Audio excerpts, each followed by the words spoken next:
Hi guys, and welcome to your latest episode of GTA Fancast with me, Gully, on the Wolves Fancast YouTube channel, now a proud part of the 90-Minute Football Network. We're going to be reviewing the victory over Brighton, which was long overdue given our record against them, and a pleasing win in the end, despite the fact it was a little bit of a game of two halves. I'm going to have a look at the goal we conceded. A lot of talk about set pieces, offensively and defensively, but I'm just going to focus on the way we set up at corners when we are defending them, and also focus a little bit on Morgan Gibbs-White, who went on to score the winner, and how pleasing it was to see him have a positive influence on our game.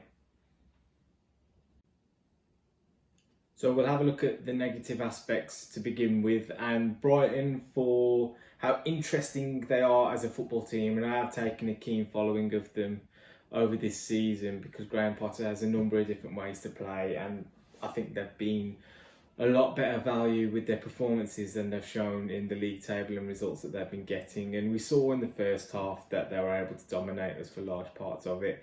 We had about a 10-minute spell before they really got into the game, and for all the good football that they played, it was a set piece that undone us, and it was kind of eerily reminiscent of the way they got back into the game against us down at the Amex. So just thinking about the way we're defending set pieces, it's a lot of things to factor into this kind of stuff. And first and foremost, it comes down to the personnel you have available to you. And really, when you look at the Wolves lineup, the likes of Kilman, Cody is about it from any level of aerial presence, and you wouldn't necessarily claim Cody as being a dominant aerial figure. Doesn't necessarily go out and tower above strikers and win lots of headers against them. Kilman, decent heights, obviously, but also not necessarily known for going and dominating aerial balls either. And beyond that, you're looking at probably the likes of Fabio Silva and Kiana Hove, who have heights, but are really quite wet behind the ears. And regardless of how talented they might be physically, they really aren't going to, win too many battles in those kind of situations. So ultimately, the way to go as a result of that is playing the percentages and going with a mixture of zonal and man marking, because ultimately we just don't have the number of men capable of marking basically an entire back four of centre halves, which is what Brighton had in Ben White, Lewis Dunk, Adam Webster and Dan Burn. And when you go man to man, you are literally basing it upon going out and competing with your opponent in an equitable situation, which we just simply didn't have. So to have the blockers and the runners in the way we do, it's smart thinking really. But if you have a look at the way we actually set up for the goal we conceded, first thing to note is that the corner is obviously going to be an outswinger, a right footer from the right hand side in Pascal Gross. And given the position that the centre halves actually take up, our aerial threats, you would say, the likes of Kilman and Cody, they're strong across the 6-yard box. Now, the ball is constantly going to be going away from you, obviously, with the arc and the shape that the ball will take off the right foot.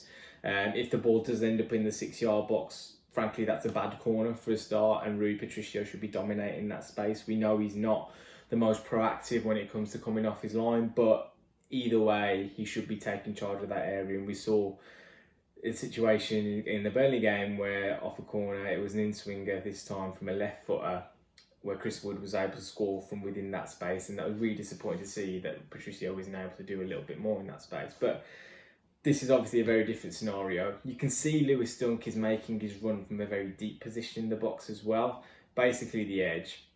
And he's got Ruben Neves on him. Now, really, when it comes to the matchups that we had, the likes of Vitinha and Morgan Gibbs-White were there to help out in that scenario with Webster and Dunk. Neves is probably the most physically robust out of all of them.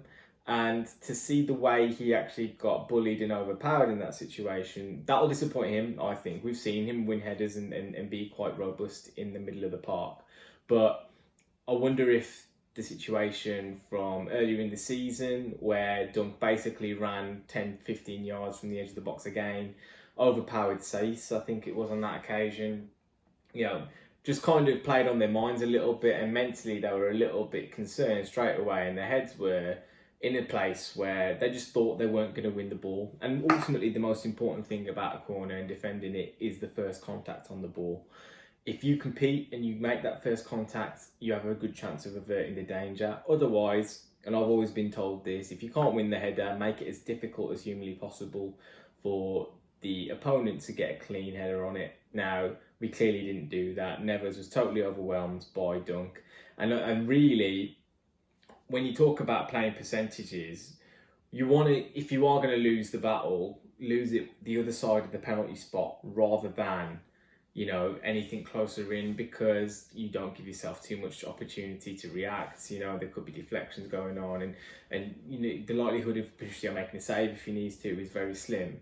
Penalty headers from beyond the penalty spot are really quite difficult chances to take. Now, Dunk actually, given that it's a free header, yes, it's still a very good one, and it ends up right in the corner.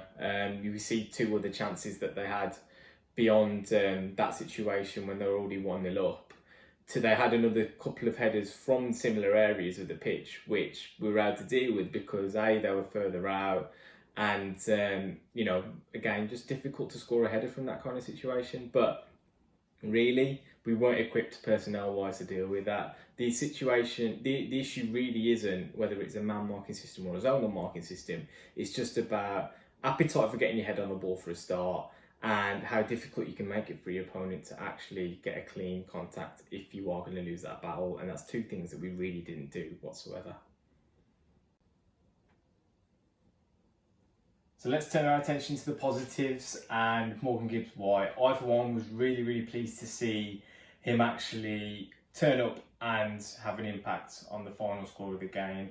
He's a player who is much maligned for a number of reasons. A, he hasn't really performed in a Wolves shirt to the extent that we would like to see. We can see he's got the talent, but he's also been a player that has never been able to get a run of games in what you would suggest is his favourite position within this team. Now, nominally he started this game on the right hand side, but with the licence to kind of drift around. And if you have a look at his touch map, obviously later on in the game he formed part of that central axis in the middle of the pitch once Adama Traore came on. But he had that licence to float. Nuno obviously knows him far better than we do, and he understands that he's not a winger who's going to go out around the outside of the man and take him on and beat him repeatedly. But what he does do is constantly get involved in the game. He was top from our players in terms of attacking third touches, and he was also highest on the list of targeted passes to be on the end of a pass. Now, not every pass made it to him, which you can't necessarily fault him for, but what I really like about him is the fact that he's always showing for it. He's never shying away. We saw with the situation where he missed an incredible opportunity, and Nuno rightly called it out as a mistake because that was the game on a plate, to be fair.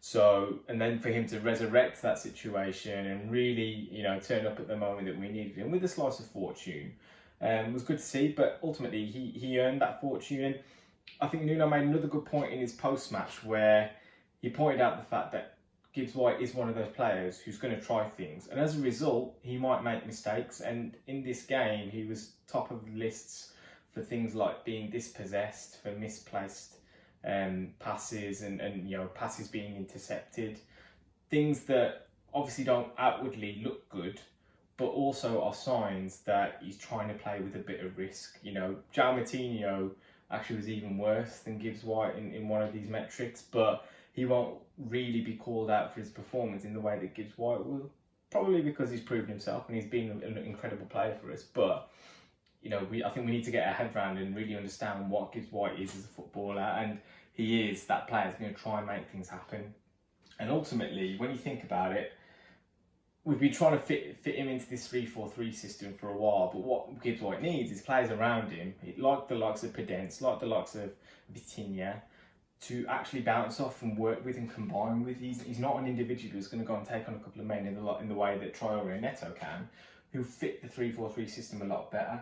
You can see straight away here that Wolves have got so many more options. If we talk about Gibbs-White being in the nominal kind of right wing position here, if he has the ball here, has so many more players around him to work with, than if, say, we take out that extra midfielder, you form the back three. Straight away, you can see here there aren't many positives options.